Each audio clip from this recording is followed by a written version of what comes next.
But here the Rebbe got into, he says this is something which wasn't done, and though he requested it for many, many times. And the same the Rebbe says applies to other inyanim which he talks about, and unfortunately he says they are not fulfilled. The Rebbe got to an inyan which says which is negated community here. This is regarding the election of the Rabonim which took place a while ago. And the Rebbe says, again, I'm going to try and be as accurate as possible, but I'm only human, and I know everybody learns shetlach, so to speak, in every word which was said, but I'll try and relate basically the general idea.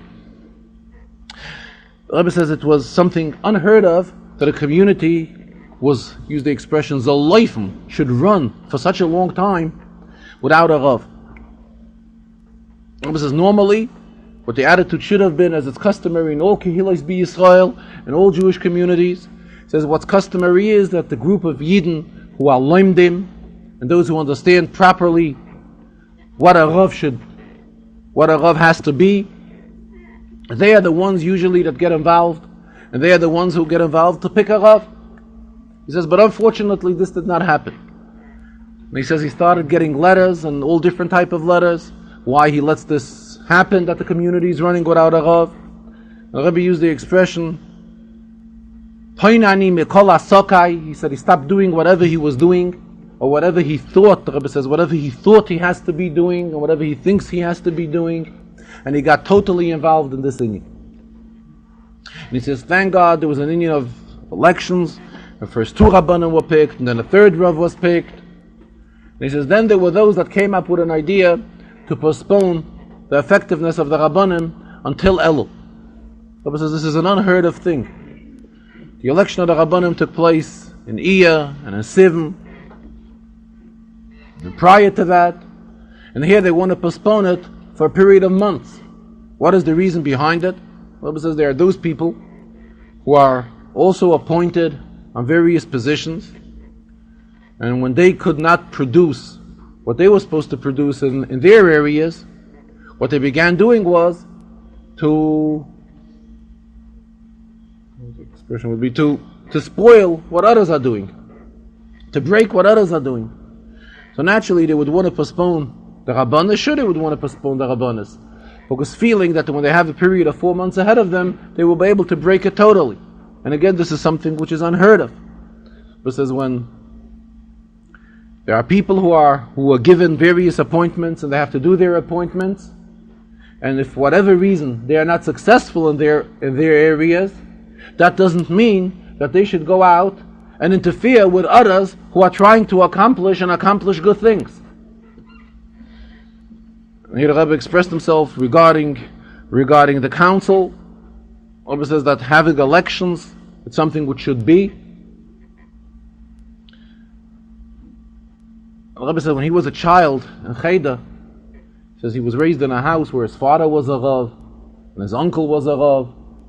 So there were these type of discussions in the house. So the Rebbe says that there was a discussion in the house was that we see human nature is very strange. A person would come and he would ask a shaila. If this piece of meat, for example, is mutar or asa, and he would be told that it's asa, he would be told that it's forbidden. Person wouldn't think twice. He would swallow the psak of the Rav and walk away. And at times it may mean a pretty big loss. However, when one has it in Torah with the other, and he loses it in Torah, even the amount of money which is talking about is a much smaller one than which he lost in the shaila of the meat. He initially begins complaining right away. He begins to complain and he begins to scream and he's unsatisfied and he's very unhappy. He's very unhappy to the extent that he's not happy with the psak of this Rav, and he tells to the person who's having the argument was, come, let's go to another Rav. Why is this so? Because the explanation on it is a very simple one. It says when a person loses a certain amount of money when he asks a shayla and instead of a heter, so he lost. Okay, he could swallow it, and he swallows it. However, when it's not in Isser v'heter, but it's in a Dintayra, Dinamaminis, what bothers him is not the fact that he lost it. What bothers him is that the other person got it. The other person's gain is what hurts him, not his loss. And the same attitude, the Rebbe says, is reflected when we see certain people who are supposed to be involved in community work and have their appointments in community work, and still at the same time we see a very strange attitude to the extent that they weren't involved, they didn't encourage the election of the Rabonim, and now they're trying to break other things. And this, the Rebbe says, is totally not the proper thing. And what happens in the end result? The end result that it leads to pirot halvavos, and it leads to machlokes. And machlokes is something which is asar al pi Torah. There's no justification in any way for any type of machlokes. And then the Rebbe says, usually what happens is people try to pull him into it and say that he said this, he said something else, but they don't have it in writing, so they say it, orally, that he said this or that. But expressed himself, he used the English expression, he has enough troubles from other areas and from other inyanim, and there was no need for him that these inyanim should also interfere and bring him agmas nefesh. And then the Rebbe says they got into a new habit, is they quote people who are close to him. In other words, his secretaries. Secretaries obviously know what his wish is. So Mamela, they quote them. The Rebbe says he has told his secretaries, people, his Mazkirim, at numerous occasions, that they have no right to pasken shailas. That's not their department. The Rebbe says the Friedeke Rebbe, used the expression, had breite plaitzes, means broad shoulders. And we see from his activities in all areas. Nonetheless, he himself did not pasken any shailas, and none of his secretaries paskened any shailas. He says there was one exception. There was one secretary to the Friedeke Rebbe who did pasken shailas. He was a Rav. He was a Rav even prior to the arrival of the Friedeke Rebbe into the United States. And mainly he was a Rav, he pasken shailas. But otherwise, there is no authority to anyone in his office that's looking for power.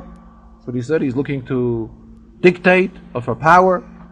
He says they have an alternative. If they want to be in his office, his secretaries, then they are not authorized in no way to pasken any shailas or to dictate power or anything related to any of these inyanim. And here the Rebbe referred to the famous Sama. There's a Sama that says that nobody could pasken shailas, only Rabonim. And even a balabas could know how to learn very well. When obviously that Sama was talking about a balabas who may think to pasken shailas, it's a type of balabas, and has smicha and knows how to learn. But if he's not a Rav, he's not a practicing Rav, then the Sama refers to him with an explanation that das balabatim, the opinion of balabatim, is heipach das Torah. It's contrary to das Torah. Das Torah is only from a Rav, from a balabas. Here the Rebbe says he's requesting from the Rabbonim, being that until things will quiet down, it's only a matter of a hira shah, a temporary request, that when the Rabbonim pasken a shaila, he says he's not referring to the type of shaila when a woman comes to ask a shaila in halacha, but he means inyanim that are related to these matters, that the Rav should always include in the psak meheichon dantuni. In other words, what is the source of his halacha? Where did he derive his psak from? The Rebbe says was involved in situations where he asked the Rabbonim this question. He asked them meheichon dantuni, and the response from the Rav was very weak one. So again, the Rebbe says he didn't accept it. So he answered him again and again, until finally it was proven that the Rav Taka did not have a proper source for his psak.